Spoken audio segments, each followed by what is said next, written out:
Kabsat, tara nagtutugtugan.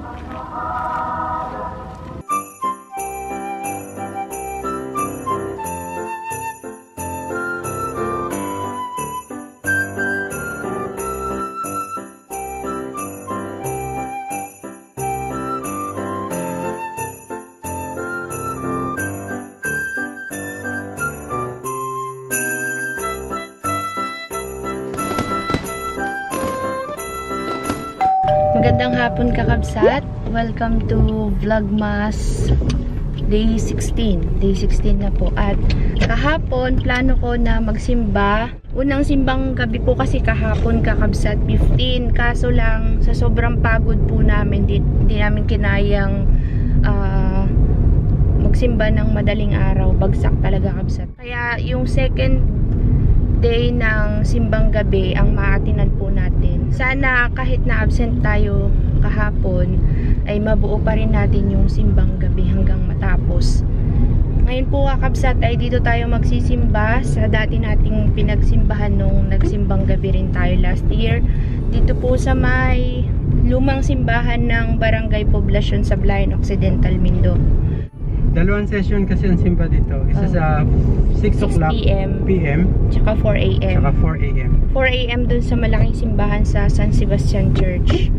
Dito naman po ay 6 PM sa Barangay Poblacion, lumang simbahan. Ito po yung entrance. Dito po tayo magpa-park. Dito ka sa may bandang left side. Park. Oops. Magpalipad tayo kabsat para makita niyo yung view. Inagahan po talaga. O kaya dito sa kanang side. Nakaano ako ngayon kabsat. Dress to kill. Dress to manang-manangan mode muna tayo ngayon kabsat. At tayo po ay para mukhang babae naman muna ngayong araw na ito. Simba-simba. Simba-simba. Nangihinayang ako kabsat kasi yung unang simbang gabi pa talaga yung hindi natin naatinan. Hindi ko talaga kaya at si kakabsot din hindi niya kaya. Talagang bangag kami dahil nga ang dami natin ginawa kahapon dun sa farm. Kuya dun. Dito na lang. Kabsat, tara nagtutugtugan.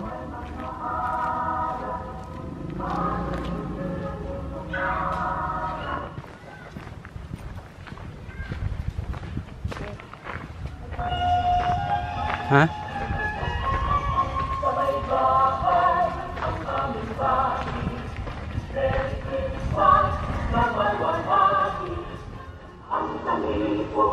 Ang paparito, ilipo, ang pinaldo. Kung sakali.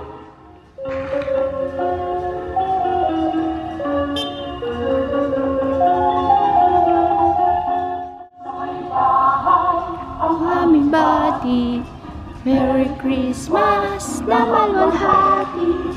Ang pag-ibig, pag siyang naghay, araw-araw ay maglipas mo lagi. Ang salito ng pagpalito, tinipo ng anilado.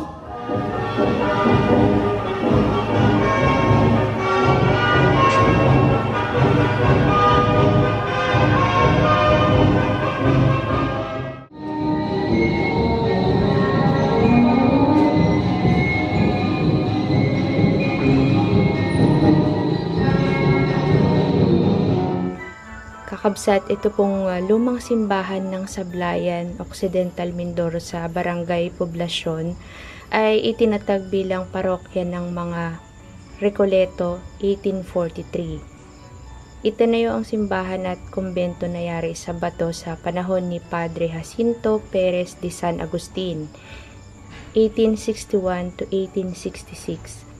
Napinsala ng tsunami 1877. Ipinanumbalik sa ilalim ng panunungkulan ni Padre Simeon Mendaza V. de Ibernalo, 1877 to 1879. Kinumpuni matapos mapinsala noong ikalawang digmaang pandaigdig 1954. Muling isinaayos ng Pambansang Komisyong Pangkasaysayan ng Pilipinas 2017 to 2018. Ito pong lumang simbahan kakabsat ay malapit po siya sa dagat, as in katabi niya po ay dagat. Katabi niya rin po yung Parola Park na pinuntahan natin nakaraan. Tapos, katabi ng St. Martin Hospital. Ang Occidental Mindoro po kasi ay isa po siyang island. Sa mga kabsat po nating hindi pa alam kung saan po itong lugar na to, nasa gitna po tayo ng dagat, katabi po natin ng Oriental Mindoro.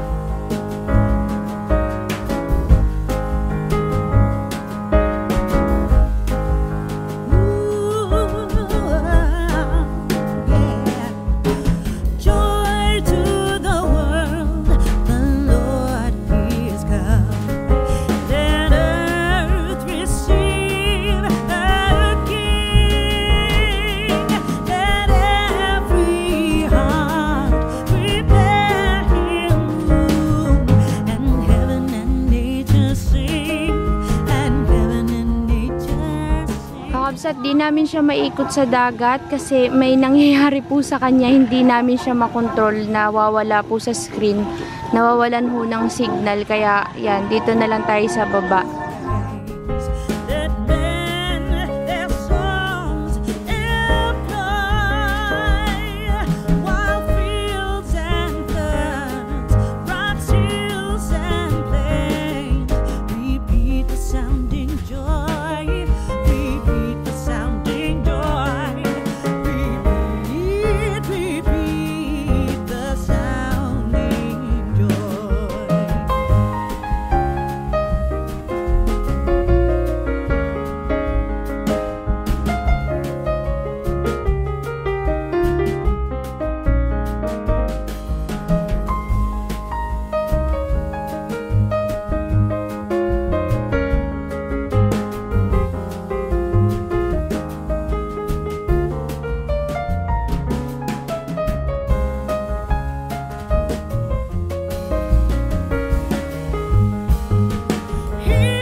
Ang lumang simbahan po, kabsat, ay malapit siya sa tabi ng dagat. Ayan po. Pwede pala tayo minsan pumunta dito din, oh. Ayan, oh. Kaso lang, madilim na, kabsat, di nyo na masyadong na-appreciate. Ito yung gilid po ng lumang simbahan. Kung mapapansin nyo, kabsat, oh, talagang ni-restore lang po siya, bato-bato siya na sinimento. No din, oh. Ayan, oh. Ni-reconstruct.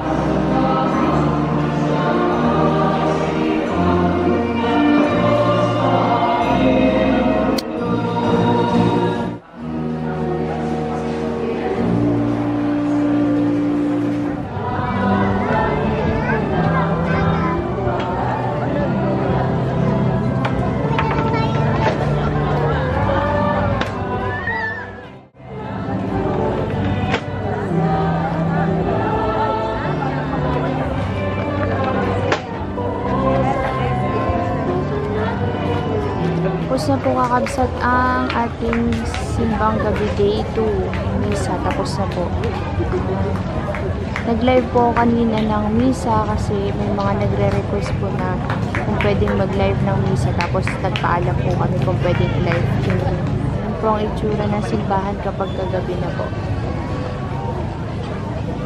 Uwi na tayo, kabsat. Gala-gala muna tayo. Saan tayo ngayon, de? Tapos na ang ating simbang gabi day 2. Ay nakapag day 1 no din, oh. Hirap lumabas, kabsat. Mauna at mauuna talaga silang lalabas. Magaan sa pakiramdam ang magsimba, kabsat. Si Ma'am Ragin, oh. Hi, Ma'am. Kahirap concentrate pag may nararamdaman. At hindi muna tayo uwi sa bahay. Gagala muna tayo. Si Sis, wala si Sis ngayon dahil Christmas party po nila. Si Sis po ay nasa ngayon, kasalukuyang nagpa-party. Ay, kakabsat, dawar-dawar muna tayo. Ikot-ikot muna tayo at oops. Nawala kasing lugawan dito eh, no? Nakalimutan ko na yung sinasabi ko. Ayan kabsat, naputol yung sinasabi ko na si Idol po ay kasalukuyang nagpa-party po ngayon dahil Christmas party po nila. Busy po siya kanina. Ewan lang bukas kabsat kung makasama siya sa atin. Siyempre po yon. Pagod yun, kakatugs. Maghanap muna tayo ng mapupuntahan kabsat. Nagugutom ako ay.